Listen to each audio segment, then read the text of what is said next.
यहाँ पर मैं साइबर क्राइम के बारे में बात करना चाहता हूँ, साइबर क्रिमिनल किस तरह से काम करते हैं उसके बारे में बताना चाहता हूँ, इंटरनेट में क्या-क्या सुविधाएँ उपलब्ध हैं उसके बारे में आपको बताना चाहता हूँ और ये बताऊँगा आपको कि साइबर क्रिमिनल कैसे काम करते हैं और आप अपने आप को कैसे इनसे बचा सकते हैं।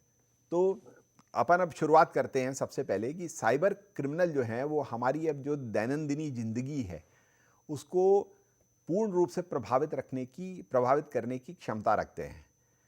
अब हिंदुस्तान में अगर हम बात करें कि कितने मोबाइल फ़ोन हैं, तो आपको ये जान के आश्चर्य होगा कि लगभग 90% जनता के पास मोबाइल फ़ोन है किसी न किसी प्रकार के। इसमें अगर स्मार्टफ़ोन की बात करें, तो किसी के पास में 2 भी हो सकते हैं, उसको भी ध्यान में रख के अगर आप देखें तो करीब 60 से 65% के आसपास आबादी के पास में स्मार्टफ़ोन्स हैं।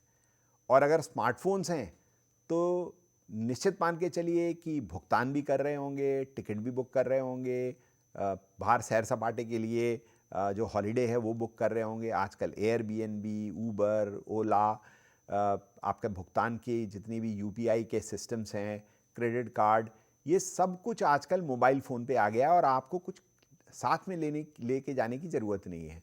तो इसका मतलब ये है कि हमारी पूरा जो जीवन है वो मोबाइल फ़ोन में समाहित है।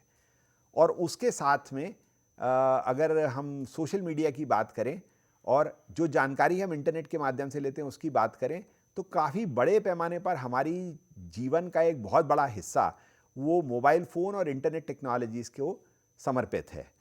तो अब इसमें अगर साइबर क्रिमिनल हमारे ऊपर किस तरह से काम करते हैं अगर उसको हम देखें, तो सबसे पहले तो वो हमारी पहचान चुरा सकते हैं।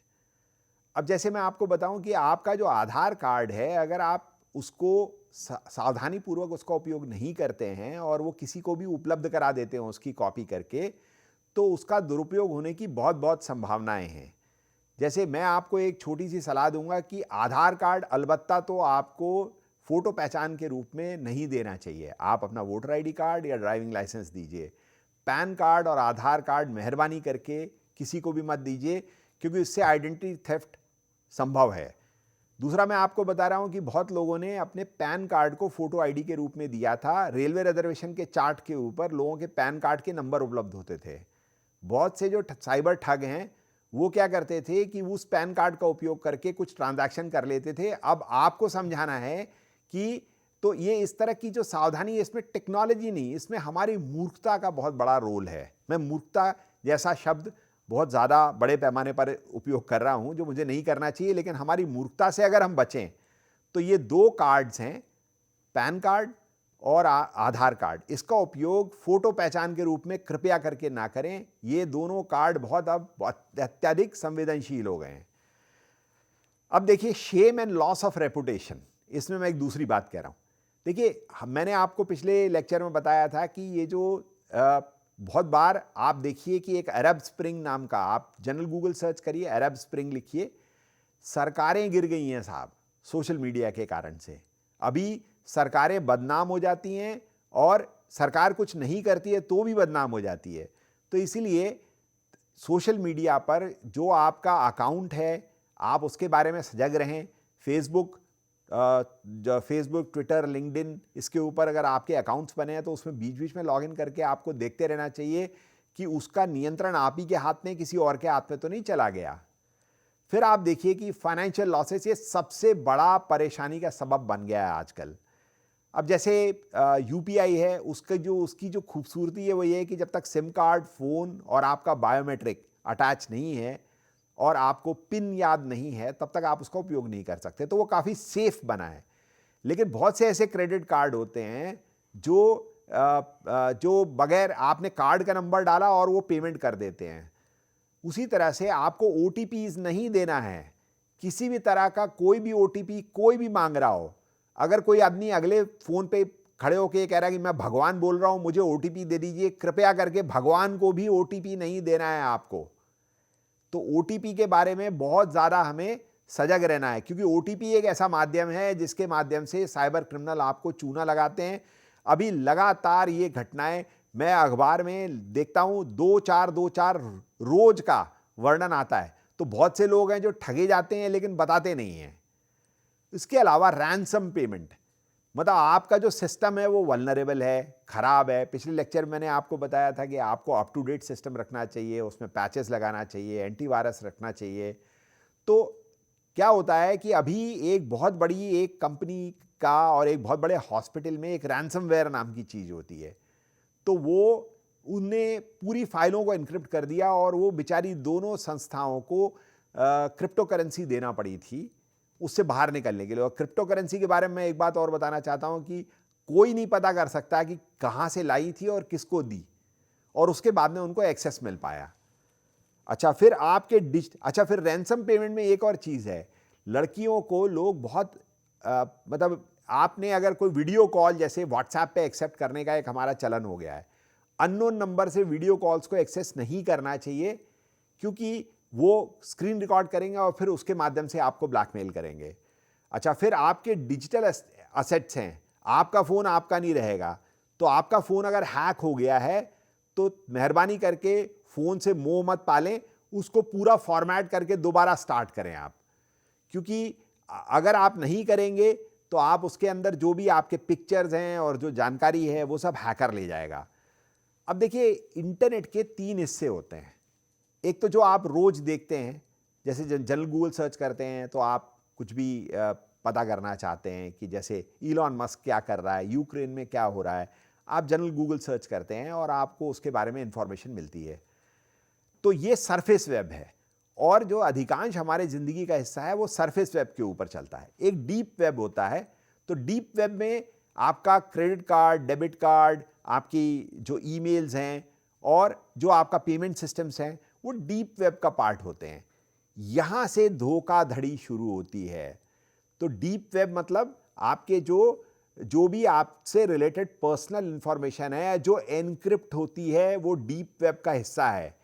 यहाँ पर अगर आप जैसे मान लीजिए डीप वेब तो सेफ है, लेकिन अगर आप मान लीजिए किसी कॉम्प्रोमाइज कंप्यूटर से और उस पर की लॉगर लगा हुआ है और आपने अगर अपनी इंफॉर्मेशन उसके ऊपर भरी और वहाँ से वो हैकर के पास में पहुँच गई, तो आपके लिए बहुत बड़ी परेशानी हो सकती है।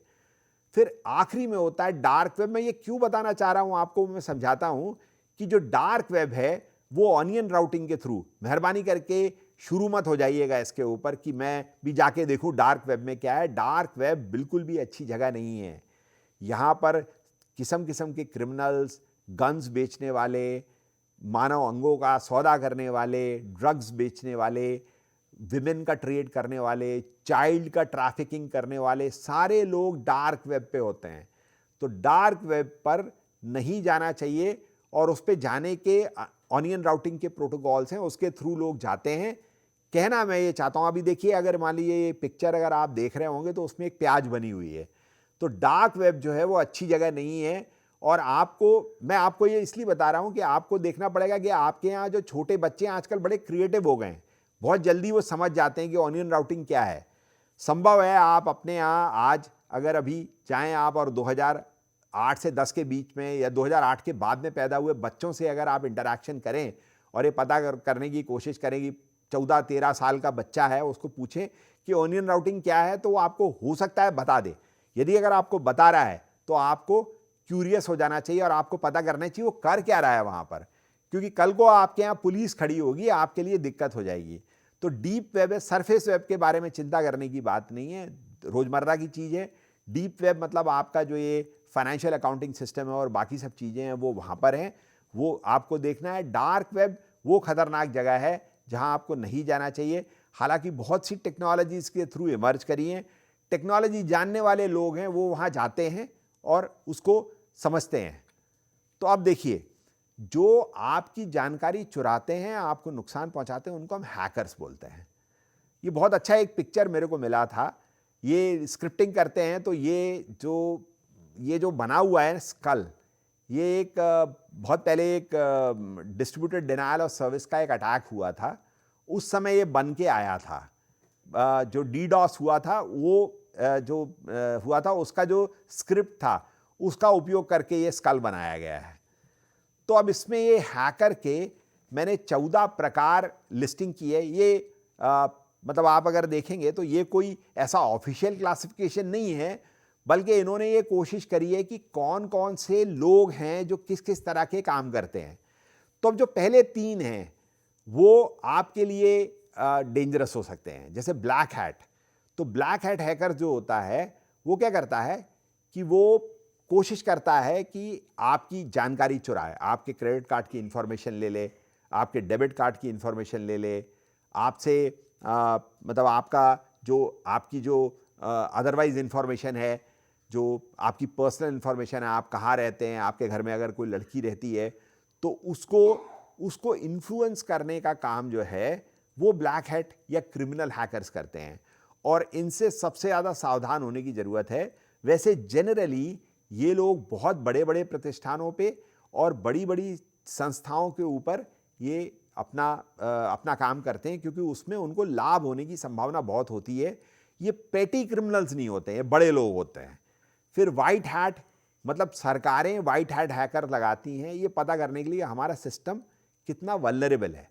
जो ग्रे हैट हैकर्स हैं ये क्या करते हैं कि ये आनंद के लिए किसी सिस्टम की वल्नरेबिलिटी को पता करते हैं और उसको हैक करके उसके अंदर जाते हैं, और उनको खाली आनंद मिलता है इसमें आखिरी में अगर आप देखेंगे तो ये जो नीचे अगर आप देखें तो ये पॉलिटिकली मोटिवेटेड हैकर्स और मैलिशियस इनसाइडर्स, ये 2 वैराइटीज़ हैं। अगर आपके यहाँ कोई बहुत स्मार्ट और इंटेलिजेंट बंदा है और अगर आपको आपकी संस्था को नुकसान पहुंचा सकता है तो वो यहीं से पहुंचा सकता है, और ये जो मैलिशियस इनसाइडर है उसको अंदर की सारी जानकारी है। इसीलिए अगर आप किसी संस्थान में काम कर रहे हैं या कहीं काम करने जा रहे हैं तो आपको सजग रहना पड़ेगा अपने आसपास कि कोई टेक्निकली अगर अच्छा जानने वाला व्यक्ति है तो आपको उससे सावधान रहना है। तो ये हैकिंग का ये इतने टाइप्स हैं। अच्छा, अब अपने आप को सुरक्षित कैसे रखें, मैं उसके बारे में आपको बताना चाहता हूं कि सबसे पहली पॉलिसी ये है कि किसी पे भी विश्वास मत करें जब तक ये साबित ना हो जाए कि वो व्यक्ति विश्वास के योग्य है। तो ये सबसे इंपॉर्टेंट चीज है जो आपको ध्यान में रखनी है कि किसी पे भी भरोसा मत करिए। आपके डिजिटल असेट को आप करेंसी जैसा सेफ रखिए। मतलब हम लोग यहीं के पुराना लैपटॉप है इसको यूं फेंक देते हैं, आपका जो पेन ड्राइव है उसको इधर उधर डाल देते हैं, मत करिए। डिजिटल असेट को भी उतने ही कदर के साथ में रखिए जितना आप डिजिटल करेंसी को रखते हैं। पासवर्ड सिक्योर करिए। पासवर्ड सिक्योर करने का एक पूरा तरीका है। इसमें मतलब आपको जनरल गूगल सर्च करिए कि how to make good passwords, आपको उसमें इंस्ट्रक्शंस मिल जाएंगे, उसका पालन करिए। लाइसेंस सॉफ्टवेयर का इस्तेमाल करिए। भगवान के लिए पायरेटेड सॉफ्टवेयर में का मोह मत करिए, लाइसेंस सॉफ्टवेयर का उपयोग करिए। सॉफ्टवेयर को अपडेट करिए और आउट ऑफ लाइफ फोन और डिवाइसेस को मत उपयोग में लाइए। आखिरी में एक संस्थान है जिसका नाम सर्टेन है। अगर आपको कोई दिक्कत होती है तो वो दिक्कत होने के टाइम पे अगर आप संस्थान हैं या आप सरकार हैं और अगर आपको परेशानी है तो आप इनसे बात कर सकते हैं। ये आपकी परेशानियों को दूर करने का काम करते हैं। दूसरा, अगर आप इंडिविजुअल हैं तो इनकी वेबसाइट के ऊपर किस तरह के साइबर अपराधी हैं और वो हमारे सिस्टम्स पे क्या क्या कर रहे हैं, कौन कौन से सॉफ्टवेयर में क्या क्या वल्नरेबिलिटी है और उसको कैसे दूर किया जाता है, उसके ऊपर बड़े विस्तार से ये लोग बताते हैं। तो संक्षेप में इतना ही आपको बताना चाह रहा था मैं, और बहुत बहुत धन्यवाद।